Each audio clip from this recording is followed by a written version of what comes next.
প্রিয় বন্ধুরা, কেমন আছেন? আশার কি ভালো। সব জিনিসের একটা সীমারেখা থাকা দরকার, একটা মাত্রা থাকা দরকার, মিথ্যের একটা মাত্রা থাকা দরকার। আমরা ধর্মগুরুদেরকে বিশ্বাস করি আর কি।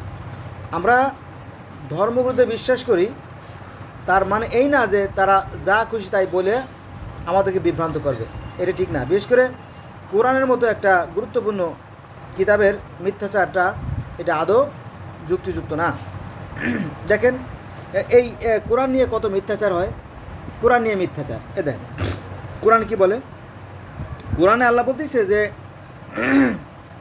এমন কোনো সম্প্রদায় নেই, এমন কোনো সম্প্রদায় নেই যাদের নিকট সতর্ককারী প্রেরিত হয়নি।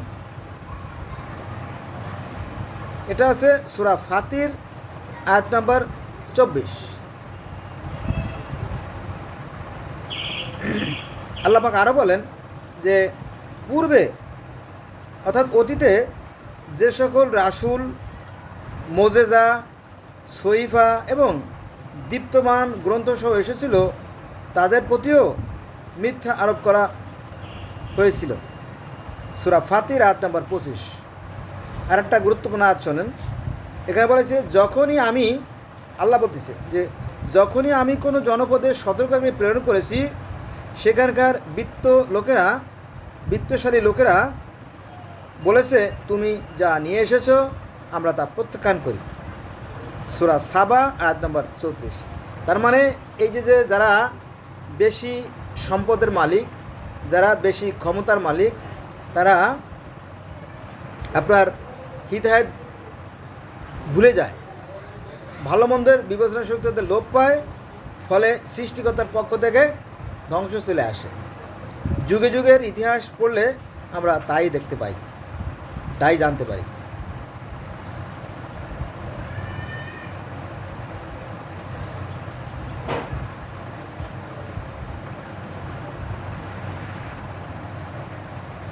সূরা মুমিন আয়াত 78। এখানে বলা হয়েছে যে আমি তো তোমার পূর্বে অনেক রাসূল পাঠিয়েছিলাম। আল্লাহ পাক বলতেছে নবী মুহাম্মদ সাল্লাল্লাহু আলাইহি ওয়াসাল্লামকে, আল্লাহ বলতেছেন নবী মুহাম্মদ সাল্লাল্লাহু আলাইহি ওয়াসাল্লামকে কি বলতেছেন? বলতেছে আমি তো তোমার পূর্বে অনেক রাসূল পাঠিয়েছিলাম, তাদের কতকের কথা তোমার নিকট বিবৃতি করেছি অর্থাৎ বলেছি, এবং কতকের কথা তোমাকে বিবৃত করি নাই। কার কথা? স্বয়ং আল্লাহ পাকের কথা। এটা আপনি কিভাবে কাটবেন, তাই না? এখন এখানে একটা প্রশ্ন আছে যে অতীতে তো বহু নবী রাসূল আসছে, কিন্তু তাদের তো কোনো নাই, লিখিত কিতাব নাই। তখন তো লিখন পদ্ধতির আভাসকারী হয় নাই, এবং ওই গ্রন্থগুলো বলেও না যে আমাদেরকে সরাসরি ওই যে মুসা আলাইহিস সালামের যেমন হাতে ধরাই দিছিল স্বর্গীয় ফলকে লেখা বাণী, আমাদেরকে সেভাবে দেওয়া নাই। তো ঠিকই আছে। তারা বলতেছে যে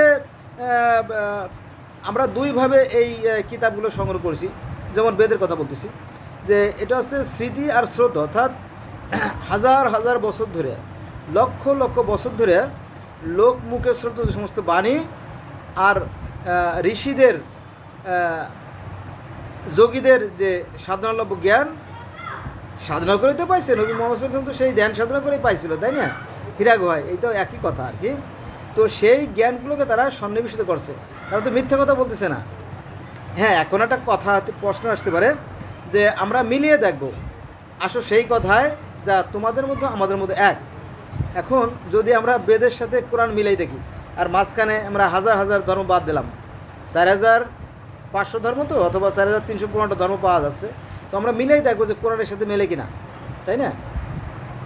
এখন আমি যেটা বলবো সেটা হচ্ছে যে এই যে আমাদের ইসলাম ধর্ম 5টা ভিত্তির উপর প্রতিষ্ঠিত, এই 5টা ভিত্তি অর্থাৎ ফাউন্ডেশন কিন্তু সনাতন ধর্মে আছে।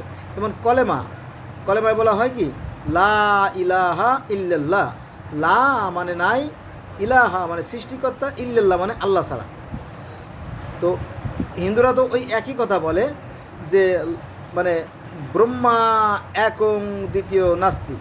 ব্রহ্মা মানে সৃষ্টিকর্তা, একক মানে একজনই, দ্বিতীয় মানে দুই, নাস্তি মানে নাই।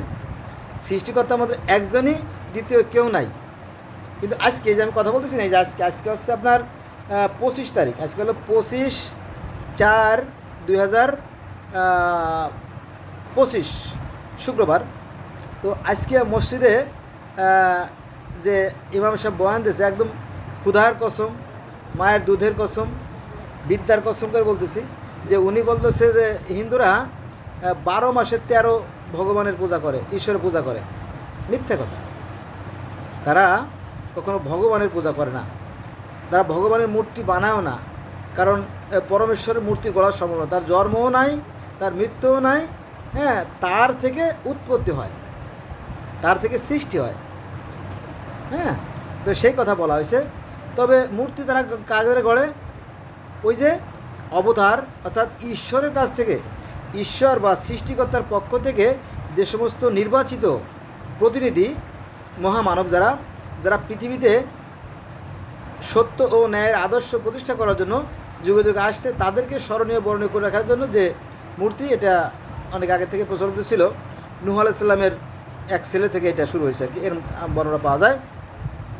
তো তাদের মূর্তি তারা গড়ে। এই এখন একটা কথা বলি যে কোন চাষিবা কম সালুর খাওয়ার জম, আমরাও তো কম করি না, তাই না? এই যে আমি অনেক মাজারে গেছি, অনেক মাজারে আমার গ্রামে একটা মাজার আছে, তো সেখানে আমরা ওই যে মাজারের যে কবরের ওখানে ধুলা নিতাম, ওই ধুলা খাইতাম ছোটোবেলা। তারপরে ওই মাজারের পাশে একটা তাল গাছ আছে, তাল গাছের গোড়া আছে একটা পাথর, ওই পাথরে পানি দিয়ে পাথর ধোয়া পানি খাইতাম, এখনও মনে আছে। তারপরে বাস্তখোলা নামে একটা জায়গা আছে আমাদের গ্রামে, বিশাল এক গাছ, এটা হচ্ছে হিজল গাছ। তো হিজল গাছটা এত লম্বা যে মনে করেন 3-4 জন লোক লাগবে, ঘের এত বিশাল ঘের। তো ছোটোবেলা যখন ক্লাস 1-2তে পড়ি, তখন বললাম যে হ্যাঁ আল্লাহ জানি ভালাই পাস করে যাই। তো ওই সময় মানে 1 পয়সাও ছিল আপনার, তামার 1 পয়সা, তারপরে এই যে নৌকো মার্কা তামার 5 পয়সা, তারপরে ভারী 10 পয়সা, ওই খাস কাটা বর্তমানের 5 টাকার মতো, এগুলো ছিল। অনেক কষ্ট করে 1 টাকা 25 পয়সা জোগাড় করে খাজা গজা, চিনি দিয়ে বানায় যেগুলো খাজা গজা, এই নখের মতো, ওইগুলো কিনে ওখানে ফেলে দিলাম, আর পিঁপড়ে খাওয়া শুরু করে দিলাম। বড় বড় পিঁপড়ে, বড় দাঁত আলা, কালো পিঁপড়ে, মনে আছে সেগুলো। তো সেই বিশ্বাস আর এখন আর বিশ্বাস এক না, এখন বিশ্বাসের পরিমাণটা অনেক বেড়ে গেছে, আর তখন বিশ্বাসের পরিমাণটা ছিল সীমিত। বোঝা গেছে বিষয়টা? তো আমরা জগতে যে 800 কোটি মানুষ আমরা আছি, সবাই আমরা একই স্রষ্টার সৃষ্টি। আমরা যদি এই ধর্ম নিয়ে বিভেদ না করতাম, তাহলে পৃথিবীতে এত রক্তপাত ঘটতো না, এত অশান্তি হতো না, ঠিক আছে? কিন্তু এক শ্রেণীর লোক এটা নিয়ে ধোঁকাবাজি ব্যবসা করে। আমার মনে হয় এদের পরিণতি খুবই ভয়ঙ্কর হবে, সে ব্যাপারে কোনো সন্দেহ নাই। যেটা বলছিলাম এটা আমি আবার বলি, আল্লাহ বলতেছে আমি তো তোমার পূর্বে অনেক রাসূল পাঠিয়েছিলাম, তাদের মধ্যে কতকের কথা বলেছি, আবার অনেকের কথা বিবৃতি করাই হয় নাই। কার কথা? স্বয়ং সৃষ্টিকর্তার কথা। আপনি এটা কীভাবে অকাট্য করবেন, কীভাবে এটা আপনি অস্বীকার করবেন? পারবেন না। তারা বলেও না যে এটা আমরা সরাসরি আসমান থেকে পাইছি, তারা বলেও না। যেমন নূহ আলাইহিস সালামকে সরাসরি স্বর্গের পাথরে খোদাই করা বাণী দিয়ে যে সেই তুর পাহাড়ে আল্লাহ পাক দিল, যাকে বলা হয় 10 কমেন্ডমেন্টস বা 10 আজ্ঞা। তো এইভাবে তো আর সনাতন ধর্ম বলে না, মিশরীয়রাও বলে না, অন্য ধর্মের লোকে বলে না। সত্যের যুগ ছিল, তখন সৃষ্টিকর্তা হয়তো বেশি যোগাযোগ করতো, তাই না? আমি আমাদের যারা ছাত্র ভাই আছে মাদ্রাসায়, তাদেরকে আমি দোষ দেবো না, অথবা শিক্ষকদের দোষ দেবো না। কারণ কি জানেন? কারণ ওদেরকে তো আমরা শিখাইতে পারি নাই। যারা মাদ্রাসায় পড়ে, যে সমস্ত ছাত্ররা বা যে সমস্ত শিক্ষকতা করে, তাদেরকে ওইভাবে শিক্ষা দেওয়া হয় নাই যে পৃথিবীতে আরও 4300 ধর্ম আছে, এবং পৃথিবীতে 6,995টা অথবা মতান্তরে 7,111টা ধর্ম আছে, ভাষা আছে। ফলে আমরা একটা বিভ্রান্তির ভিতরে পড়ে গেছি আর কি, ঠিক আছে?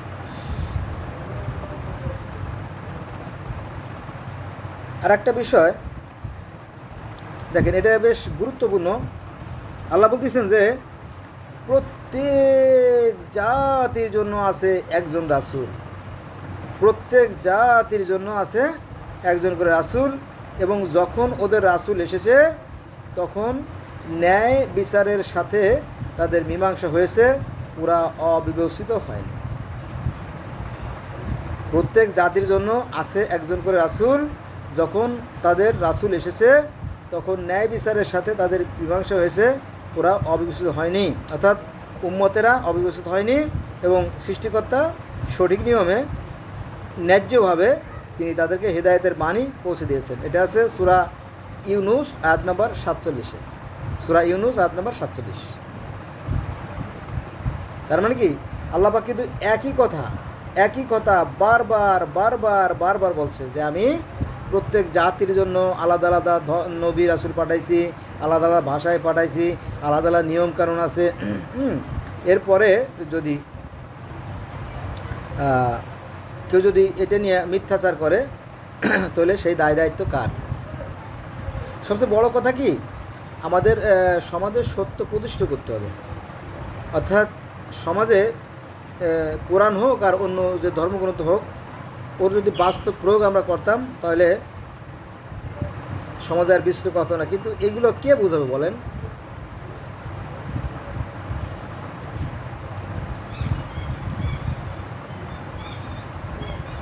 এখানে আরও দু একটা আয়াত আমি আলোচনা করি।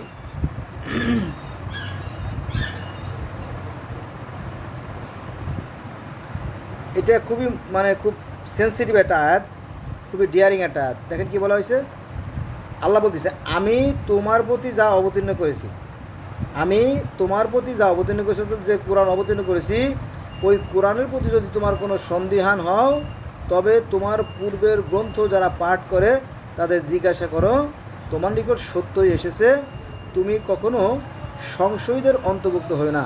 সূরা ইউনুস আয়াত নম্বর 94। কত সুন্দর কথা! দেখেন যে কোরআন বলছে কি, কোরআন বলতেছে বা আল্লাহ বলতেছে যে তুমি কোরআন যদি বুঝতে অসমর্থ হও তাহলে তুমি এটাকে যাচাই করো, দেখবা যে অন্য অন্য গ্রন্থ যারা পাইছে ওদের সাথে মিলে যায়, কারণ আমার বিধান একই রকম, আমি সবার জন্য একই বিধান দান করছি। অর্থাৎ বেদে যা আছে, ত্রিপিটকে তাই আছে, গ্রিক ধর্মে তাই আছে, মিশরীয় ধর্মে তাই আছে, গিলগামেশে তাই আছে, পার্সি ধর্মে তাই আছে। হ্যাঁ, একই কথা বলা আছে, স্বয়ং সৃষ্টিকর্তা বলতেছে। শোনেন এই আয়াতটা আবার বলি, কারণ এটা খুব ডেয়ারিং আয়াত, তাই না? আল্লাহ বলেন যে আমি তোমার প্রতি যে কোরআন বা যা অবতীর্ণ করেছি ওতে যদি তুমি সন্দিহান হও, যে কোরআনে যদি সন্দেহ থেকে থাকে, তবে তোমার পূর্বের গ্রন্থ যারা পাঠ করে তাদের জিজ্ঞাসা করো, অর্থাৎ কোরআনকে যাচাই করার জন্য এর পূর্ব গ্রন্থ যারা পাঠ করে, যেমন তাওরাত, জবুর, ইনজিল, বাইবেল, কোরআন, বেদ, হ্যাঁ, তাদের কাছে যেতে হবে এবং মিলাই দেখেন একই জিনিস। আমার একটা ভিডিও আছে, দেখেন পিছন দিকে, অনেক পিছনে দিয়ে দেখে রাখবেন যে বেদে যা আছে কোরআনে তাই আছে, এটা ভিডিও আছে, করে দেখেন। তোমার নিকট সত্যই এসেছে, তুমি কখনো সংশয়ের অন্তর্ভুক্ত হয়ে না। সূরা ইউনুস আয়াত নম্বর 94। আবার বললাম, বারবার বললাম, কারণ খুবই গুরুত্বপূর্ণ একটা আয়াত তো এটা। তারপরে আছে ওহির মাধ্যমে এই কোরআন আমি তোমার নিকট উত্তম কাহিনী বর্ণনা করেছি, সূরা ইউসুফ আয়াত নম্বর 3, তাই না? এবার আসেন কোরআন বিশ্বজগতের প্রতি উপদেশ ব্যতীত আর কিছুই নয়। সূরা ইউসুফ আয়াত নম্বর 104। আর একটা গুরুত্বপূর্ণ আয়াত এখানে আছে, সেটা হচ্ছে যে আল্লাহ বলতেছিল যে যখন আমি ওকে, অর্থাৎ আদমের মূর্তিকে সুমহাট করব এবং ওতে আমার রূহ সঞ্চার করব, তখন তোমরা তার প্রতি সিজদায় অবনত হও। ওই যে আদমকে মাটিতে তৈরি করো আল্লাহ নিজ হাতে, তারপরে ফেরেশতাদের বললো যে তোমরা সবাই সিজদা করো, যখন আমি ওর মধ্যে আমার রূহ প্রবেশ করাবো, ওই সেই কাহিনীটা চলে আসছে। এই কাহিনীগুলোর বিস্তারিত বর্ণনা আছে আপনার সূরা হিজরের 29 নম্বর আয়াতে। তার মানে এই যে মূর্তি পূজার যে একটা প্রচলনটা, এটা কোরআনে কীভাবে আসলো জানি না আর কি। তো এরকম একটা গন্ধ এখানে পাওয়া যায়, যদিও পরবর্তীতে নিষেধ করা হয়েছে। তবে এই প্রথম মানবকে সৃষ্টি করার পরে যে একটা বিশেষ অনুষ্ঠান হয়েছিল, এটা আমরা অন্যান্য ধর্মগ্রন্থ পাই। যেমন গ্রিক ধর্মে যদি আমরা যাই, আজ থেকে প্রায় 5,500 বছর আগে যে গ্রিক ধর্ম, সেখানে আমরা দেখতে পাই যে যখন মাটি দিয়ে মানুষ তৈরি করা হলো, তখন মাটি তৈরি করার পরে সমস্ত দেবতাদেরকে ডাকা হয়েছিল, মানে ফেরেশতাকে ডাকা হয়েছিল। আমরা যেমন বলি ফেরেশতা, তারা বলে দেবতা। সমস্ত দেবতাকে ডাকা হলো, একটা অনুষ্ঠান, বিশেষ অনুষ্ঠান হয়েছিল। যেহেতু এত বড় গুরুত্বপূর্ণ একটা ব্যাপার, একটা জাতি সৃষ্টি করা চারটিখানি কথা না, তখন সমস্ত দেবতা সেখানে উপস্থিত ছিল। এই আর কি, এরকম কাহিনী আছে, যদি আপনারা দেখতেন। আর এই যে স্বর্গে যারা যুদ্ধ হয়েছিল, এটা তাওরাতেও আছে, জব্বুরে আছে, ইনজিলে আছে, বাইবেলেও আছে, কোরআনে আছে, এমনকি বেদেও আছে। এই যে আপনার স্বর্গে যেটা যুদ্ধ হয়েছিল সেই কাহিনী মিশরীয় ধর্মে আছে। এটা জটিল বিষয়, তাই না?